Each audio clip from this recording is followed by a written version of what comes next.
Welcome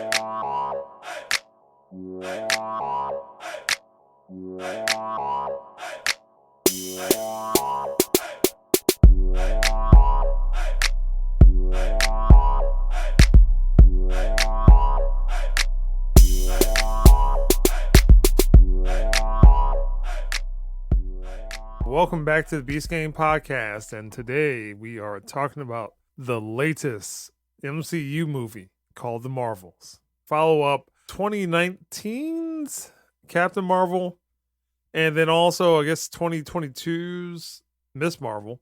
This one is directed by Nia DaCosta, and Nia DaCosta is known for writing that Candyman movie, the more recent one. Disney needs to stop placing bets on these one-off nobody directors. I agree. The writers are Nia DaCosta, Megan McDonnell, and Alyssa Karasik. So it looks like they might be TV writers, which that's one of my complaints. And it stars Brie Larson, Tiana Paris, and Iman Vellani. The synopsis is Carol Danvers gets her powers entangled with those of Kamala Khan and Monica Rambeau, forcing them to work together to save the universe. All right, so it starts off on the moon. The villain in the movie is looking for some box or container. A container has these bands or gauntlets. The gauntlet provides power. There's supposed to be two of those, but the villain only has one of those. And then it shoots to New Jersey, and that's where Kamala Khan lives. She has the other band, so that's what provides her the power in the Miss Marvel TV show. Kamala is also really obsessed with Captain Marvel. And then there's some animated scene where she's best friends with Captain Marvel. It has no relevance really as far as the movie's concerned. But after she stops daydreaming, the band starts to glow and then she disappears. And then it goes to Captain Marvel, Brie Larson, having some type of nightmare. It's really just scenes from the first movie.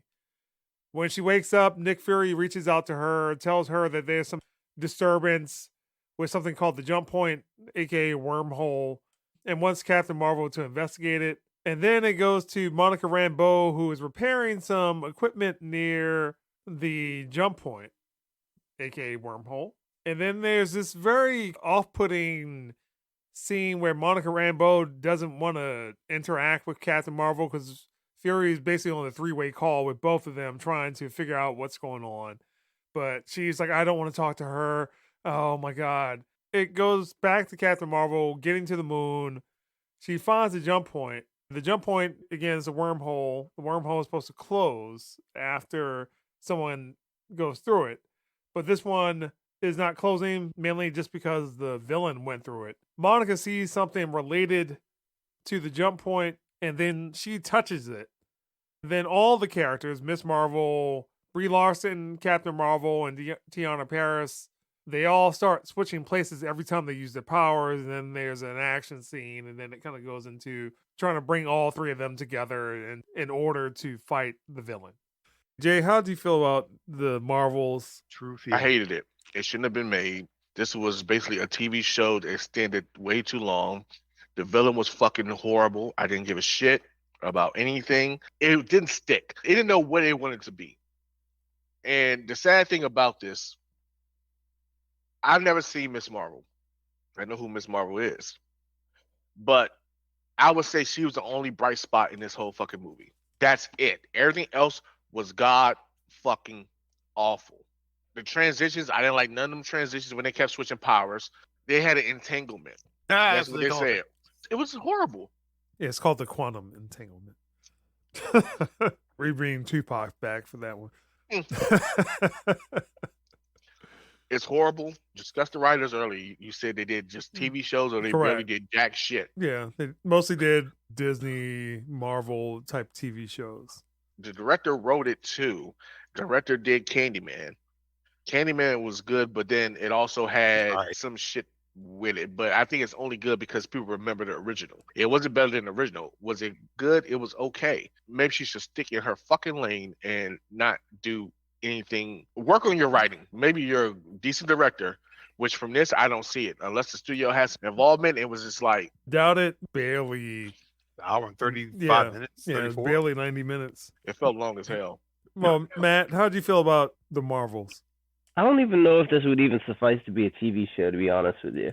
I mean, between the quirky writing, the interaction of characters that didn't make sense, those little cats that were, Harkins. that were present to evacuate. Yeah, that didn't. What? Huh? I mean, that's something that like a kindergartner would have thought of, Harkins. not something Almighty Marvel during its 10-year great legacy period would have thought of. As far as the movie itself, it's just like you might as well have called the movie Kamala and Them. I mean, I'll agree that Kamala was highlight of the show, but even then it wasn't really saying much. I didn't find any of the characters likable. Chemistry between all three of them felt more forced than anything. And the writing overall is terrible. Like, why the way they explain it, the plot holes, everything. This is a movie that didn't have to come out. They should have scrapped it. They should pull HBO, basically. They should pull HBO. Sir, that's not Warner that Brothers. would do HBO a disservice if they did that. Like HBO, Warner Brothers canceling movies already done. And this is one of them that should have been canceled. I mean, there's a reason why this is the lowest Marvel movie that has come out. Period. And plus, they had swapped places with, I think, Ant-Man, and they kind of rushed Ant-Man to come out first. So I think they were trying to do some reshoots of this. But Ant-Man Quantumania. Yeah. Fuck, 2 movies for the price of 1? What the fuck? Ant-Man Quantumania was more entertaining than this. I mean, what phase is this? Is phase 4? Is that what they consider? This is phase 7 through 8. Like, it's encompassing multiple phases now. I don't know. Is this phase 4? No, this is phase 5. This is phase 5. This is the end of it, phase 5? Yeah. Phase 4 ended with Black Panther. They need to start over. This is horrible. Reboot everything, because this is not worth it. And last I remember is that Captain Marvel is supposed to be one of the most powerful, entities that they've had in the MCU. Yeah. And no. So they say. No, she's just a little bratty girl that just happened to be in the right place. That's more of a background character than anything. This movie didn't have to come out. Didn't care about any of the Marvel characters in this movie, and except for the one that showed up in the end. But outside of that, didn't really care for this movie. Didn't have to be released. Doesn't do any justice to the overall MCU. I'd rather forget about it, just like Eternals. Keith. So I, interestingly enough, was taking notes throughout the course of the movie. Oh, jeez. Let me sum it up real quick. Give you a too long, don't want to read it. Movie was shit. This was bad. It was all over the place. The pacing was shit. You know what this was? This is right up there with X-Men: The Last Stand in terms of trash. X-Men: The Last Stand, however, I could watch The Last Stand though. Yeah. It was bad, but I could watch it, dude. Trying to think of a superhero comic movie. The only comic movie that came out in the last 30 years that it was worse than this is that movie Batman and Robin by Joel Schumacher. If I turn a portion of my brain off, I can still find some comedic. Probably would say Morbius is probably on this level. Yeah, but Morbius' story was at least told a coherent story. Morbius is just bad, but this not telling any kind of story. All right, let me start with the top here. I'm watching this shit and I'm asking questions like, why is she flying around space with a fucking cat in her shoulder? Why did that happen? You have no idea why she is flying around space. They failed the most fundamental rule of the Marvel Cinematic Universe, and that is that each movie continues from the next and tells a whole coherent story. You might not understand the entirety of the story and where it's going to go, but you see where it flows from point A to point B. You know that in Captain America, the First Avenger, started out in 1943. Then it ends with him in modern day, was it 2010, New York City. And then Captain America, the Winter Soldier. Even though we all saw those movies, from the narrative from just that film, you knew that there was a big, massive event the Avengers took part in. You knew that Steve Rogers woke up from his coma 50 years later. You knew that he was running a team with S.H.I.E.L.D. And you know that because at the end of the first movie, he ended up hooking up and being part of S.H.I.E.L.D. Captain Marvel is floating around in space with a fucking cat. And then she flies down with her cat. I mean, you can't make this shit up, dude. She's a single woman with a fucking cat flying around as the most powerful person in the galaxy. Get the fuck out of here with that trash. Why the fuck is Nick Fury doing intergalactic freeway calls with people trying to get them to talk to one another? Yeah. Why the fuck did this dumb not pay attention when they said, hey, your powers are causing you to switch places with other people. Don't use your powers. And the first thing she does is use her fucking powers. They threw in this little caveat about how Captain Marvel, the reason why the Kree are like this is because Captain Marvel destroyed the Supreme Intelligence back in the first movie. First movie took place in the 90s. The Kree were popping up in the Marvel movies since day one. Yeah. So how the fuck throwing a giant fucking plot hole that nobody fucking bothered to seal up? Ridiculous, though. They had Kamala popping in there. Unless you watch that, you don't know what the fuck is going on. And I'm still trying to figure out why the fuck are her parents and her older brother taking up all this screen. They had more screen time than Samuel L. Jackson.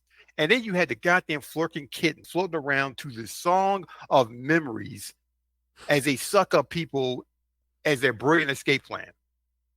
Nobody can call him an Avenger. You literally have a sorcerer on speed dial. You can't call down there and say, hey, we need a portal from off of our dying space station down to the planet Earth.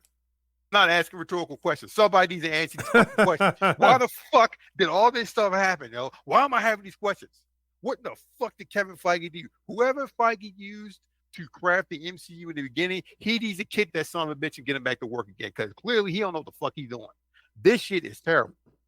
I've judged all the Marvel movies by previous Marvel films. I don't judge them by their own merits. They get judged by the previous one, and this movie was shit. Well, biggest problem for me, writing and the pacing for this really matched a TV show. The dialogue in this is beyond terrible. MCU has given us like very good dialogue. In this, Nick Fury's playing like totally out of character role. And then you have the Marvels doing whatever. There's just really a big tonal shift that is going on in this movie that it becomes kind of off-putting to a certain extent. That is like, what are you trying to do? What are you trying to accomplish? And really what this movie should have been, it should have just got released on Disney Plus. Don't cancel it. Release it on Disney Plus. Or this should have been like no different than CW shows where it was the Crisis Infinite Earths, like whatever. Like that type of team up. You should have just released it like that, been done with it. This should not have been released in the theaters. People that worked on the movie starting to call people trolls or sexist, and I'm like, that's not what the problem is. But the problem is that we hold the movies to a standard that the previous movies were held to. Regardless of who directs it, regardless of who writes it. But we hold those movies to a standard. Ant-Man got held to Ant-Man and the Quantumania got held to a standard. It fell below that standard. Guardians of the Galaxy kind of continued on that standard. It wasn't great, but it was better than what had came out prior to that. This movie is below the standard of a Marvel movie. It is down there with Thor: The Dark World, Iron Man 3, The Eternals. It's probably worse than The Eternals. I probably watched The Eternals. The Eternals was not an MCU movie, but as an MCU movie, it was terrible. As a regular movie, it was okay.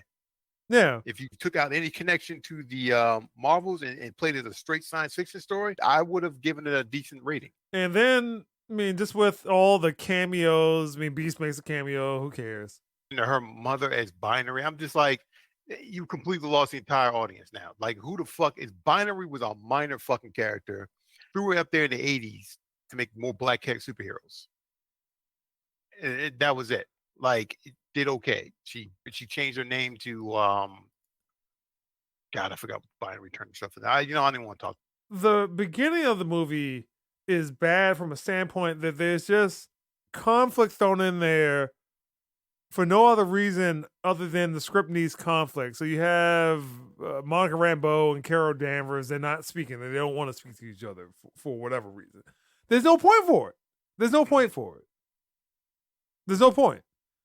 She's an Avenger. There's no point. The level of an MCU movie, this movie falls far below that. And then when you start looking at like other movies, and I'm talking about movies directed by females, you got Wonder Woman 1984 has some inherent problems that this movie has. It becomes a problem. The spin on this is like now, oh, well, people don't like the movie because it's female led or there's a female director, female. I'm like, maybe that's where you screwed up. That you're trying to sell people on the trading card version of this movie that it's all female. It's all female led, except for like Nick Fury and a couple of other handful of nobodies. Villain is probably one of the worst villains in MCU history. Yo, let me tell you something right now. They dug this villain up from the bottom barrel of the Avengers, and she's only important because she's Tom Hiddleston's girlfriend. That's all she is. That's why she has this role. Well, hold up 1 second. Let me just put this in there. Captain Marvel is such a paper thin character. She doesn't have a rogues gallery. She has no one to fight against. All of her villains are Fantastic Four or Silver Avengers Surfer or she has nothing. And the whole don't get me started on the quantum band, Joe. I almost picked up my damn chair and threw it at the fucking screen, yo. All right. I told you it was bad. Belong to Quasar. Not to Kamala fucking I'm sitting there how could you do this? So Jay, what score would you give the Marvels? 0. Okay, let's move on. Matt, what score would you give? 0. Okay. Keith, what score would you give? I get this shit a negative 50. I'm pissed off, yo. They done pissed on the memory of my favorite comic book characters, Quasar. They dug up some bullshit villain named Dar-Ben. Who the fuck was Dar-Ben? I had to look him up. I never heard of this motherfucker, yo. He only appeared in 4 comic books. They gender swatched the clown. Get the fuck out of here. Because it's Tom Hiddleston's girlfriend. Kamala Khan and her quirky family, even though they stuck out like sore thumbs, with only Bryce said. They're the only ones who didn't just phone it in. Samuel Jackson, I'm not going to begrudge the man getting his paychecks. Keep doing what you're doing. I got that AARP, the senior discount. You get a free pass. But the Flurkins, you being used as escape pods, come the fuck on, man. Come on, Feige. What the fuck is wrong with you, dude? Yeah. You read that in the script. You read it. You let these 3 women get in this damn thing. It ain't no shit about the damn character. I'm that fucking serious. It's 3 women. And none of them know shit about these characters. None of them. Breathe, man. Damn. Man, I'm breathing. I'm also drinking. I'm going to give this 1. That's the Beast Game podcast for the Marvels.